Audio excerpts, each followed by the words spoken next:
Olá, tudo bom? Hoje eu quero falar com vocês sobre ficção, literatura, Ismail Kadaré. Isso vai ser daqui a pouco, daqui a 10 segundos. Nesse intervalo, se você ainda não é inscrito no meu canal, se inscreva, ative o sininho, dê um joinha, isso é importantíssimo para o crescimento do canal. E participe também com seus comentários e compartilhando este vídeo. Eu aguardo você já já, fique aí.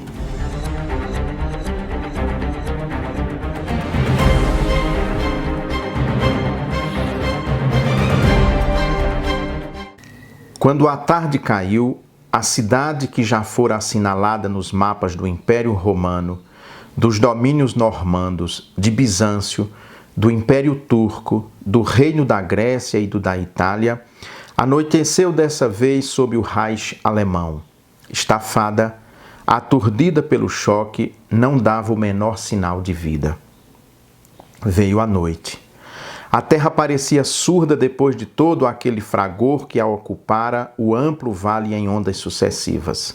Milhares de refugiados, que enquanto troavam os trovões tinham saído para acompanhar a peleja com os olhos e ouvidos, permaneciam parados agora que tudo se aquietara.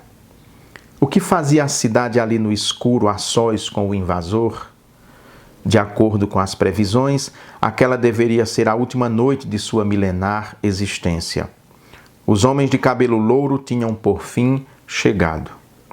No povoado onde estávamos, ninguém nasceu até o raiar do dia. Todos permaneciam fora das casas, de pé, silenciosos. Esperavam. Os que iam cochilar um pouco logo voltavam, embrulhados em cobertores. Ninguém erguia a voz. Os olhos de todos estavam cravados na direção onde devia estar a cidade. Esta toldava-se. As garras de aço dos tanques pesavam sobre seu pescoço. Não havia nenhuma luz, nenhum aceno. Iam estrangulá-la na escuridão. Mas o dia nasceu e ela lá estava. Cinza como sempre, grande. Alguém chorava. Todos repetiam a palavra hoje. Tinham decidido voltar. Esse é um trecho do livro Crônica na Pedra, do escritor albanês Ismail Kadaré. Kadaré nasceu em 1936 em Gjirokastra, na Albânia, uma cidade muito antiga. A Albânia tem uma história muito peculiar e já nesse trecho que eu li aqui dá para perceber que aquela é uma região sempre que entra em conflitos. Aliás, países invadem, tomam, um dia está aqui, outro ali, e é isso que o autor conta nesse livro. Publicado em 1970, esse é o grande livro de Ismail Kadaré, que coloca esse escritor albanês na mira da crítica internacional, mas também dos seus contemporâneos. A Albânia vivia sob o regime comunista fechado, restrito, durante muito tempo. Havia rompido praticamente com o mundo inteiro, com a União Soviética, e alinhava-se aqui e ali com a China, mas era um país isolado. Quem era o seu dirigente? Uma figura que aparece nesse livro aqui e que governava o país, estava à frente do partido, pelo menos ficou 40 anos, pelo menos, e nesse momento ele aparece no começo da história, no início da história. Contemporâneo de Kadaré, nascido no mesmo bairro de Gjirokastra, nós estamos falando de Enver Halil Hoxha, o grande líder albanês que manteve o país fechado para o mundo sob uma cortina de ferro durante muitos e muitos anos, até ruir depois que os países socialistas do leste abandonaram o socialismo a partir do final da década de 1980, com a queda do Muro de Berlim, desintegração da ex-União Soviética e tudo mais. Essa história, Crônica na Pedra, é contada sob a ótica de um menino, de um garoto, que é o alter ego do próprio Ismail Kadaré, que foi testemunha ocular de todos esses eventos. Kadaré, mais tarde, inclusive, vai ser deputado na Albânia, mas na década de 90, começa a sofrer perseguições por parte de setores do partido, e aí ele pede asilo político na França, onde vive até hoje. Todos os anos, Cadaré, há muito tempo, figura na lista dos candidatos ao Nobel de Literatura, o que para mim vai ser uma grande alegria quando ele receber, porque realmente sua obra é fabulosa, não só Crônica na Pedra, que conta toda essa história de uma cidade que sofreu invasões durante muito tempo e que agora, então, aquele menino, aquele garoto vê chegar na cidade o exército alemão. Conta também histórias inusitadas, como de uma menina, Akif Kashash, que foi surpreendida aos beijos com um rapaz, e isso vai ter consequências muito drásticas para a vida dela e também do rapaz.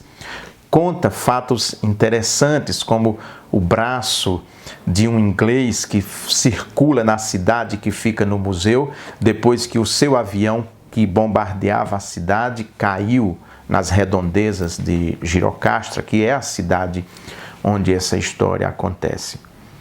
Conta também a história de Georg Piller, que vai mudar o seu nome de acordo com a cultura dos invasores. Cada vez que a região é invadida, a Albânia está na região dos Balcãs, uma região com muitos conflitos há muito e muito tempo, conflitos étnicos, uma região que sofre invasões constantes, está ali pertinho da Grécia, por exemplo, numa confluência, uma região bem que sempre teve conflitos, séculos e séculos. E cada um que entra, o Georg muda o seu nome. Uma hora ele vai ser Giorgos Pulos, quando os gregos dominam. Depois, Giorgio Pulo, quando os italianos invadem. Cadaré, nada mais, nada menos, está falando das pessoas que facilmente se adaptam aos governos, aos regimes. E se você observar, você vai perceber que na sua cidade ou no país tem pessoas que são como que atemporais. Entra governo e sai governo e ela consegue manter os mesmos privilégios porque ela é como um camaleão, ela se adapta facilmente. Cadaré trata de tudo isso nessa sua obra. Não é uma obra política, é um romance no qual ele conta a vida de sua cidade, uma cidade de pedra, uma cidade, nós imaginamos aquela cidade cinza, né? Ali as pedras, as ruas encravadas na montanha, com ruas que vão, que vêm, ruas tortas, íngremes. Essa é a cidade que Cadaré nos conta nesse seu livro Crônica na Pedra. Um livro que foi publicado, conforme eu já falei, em 1970, mas que continua muito atual. Aqui no mercado editorial brasileiro você vai encontrar outros livros de Ismail Cadaré, sempre traduzido por Bernardo Joffre e traduzido direto do albanês. A obra dele está toda em francês, então é comum que se traduzisse, por exemplo, em alguns lugares se traduz do francês. O Bernardo Joffre não. Ele fala albanês, conhece a cultura albanesa, então a tradução fica muito mais rica, muito mais pujante. É um grande tradutor e já traduziu muitos livros de Cadaré para o mercado editorial brasileiro. Eu lembraria aqui pelo menos 3 livros dele: Concerto no Fim do Inverno, que também é uma obra fabulosa, Os Tambores na Chuva, Abril Despedaçado, que foi adaptado para o cinema. Abril Despedaçado foi adaptado para o cinema aqui no Brasil, ambientado no Nordeste, e que o próprio Cadaré emocionou-se e aprovou o filme. É de Walter Salles.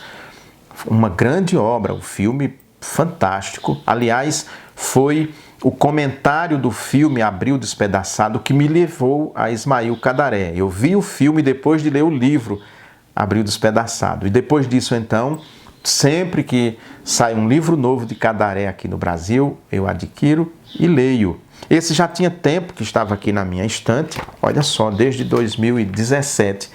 Mas eu tenho isso também, eu compro um livro e ele fica ali aguardando o momento de ser lido, ou o contrário, eu fico aguardando o momento dele sinalizar que quer ser lido.